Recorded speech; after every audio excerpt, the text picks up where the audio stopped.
Hi అండి. తోటకూర నా పేరు లక్ష్మి అండి. తోటకూర చెప్తున్నానండి.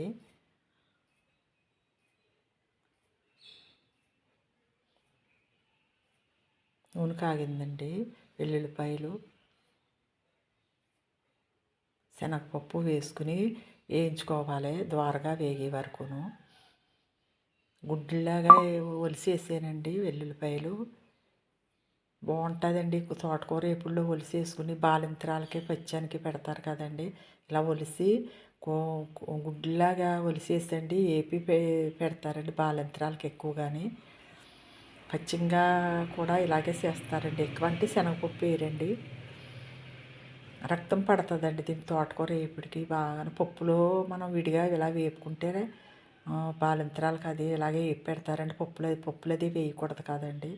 రక్తం పడుతుందని ఇలాగే వేపుతారండి శనగపప్పు వేయకుండానే. వెల్లుల్లిపాయలు వేస్తారు. వెల్లుల్లిపాయలు బాలింతరాలకి ఎంత వేస్తే అంత మంచిది కదండి. గోనుగ నూనె వేసి ఈ దినుసులన్నీ వేగిపోయాయండి. తోటకూర శుభ్రంగా బాగు చేసుకుని 2-3 సార్లు కడిగేసుకోవాలండి. ఇసుక ఉంటుంది కదండి అడుగుని. మనం ఓల్స్ గిన్నెలు వేసేసుకుంటే నీళ్ళన్నీ వాడిపోతాయండి. అప్పుడు ఇది వేసేసుకోవాలి. నా ఛానల్ సపోర్ట్ చేయండి. మీకు నచ్చితే నా కూరలో సపోర్ట్ చేయండి, లైక్ చేయండి. ఇది మీ రక్తం పడుతుందండి. పప్పులో కన్నా విడిగా ఇలా వేపుకుంటే కొంచెం బలంగా కూడా ఉంటుందండి. పిల్లలకే మంచిదండి.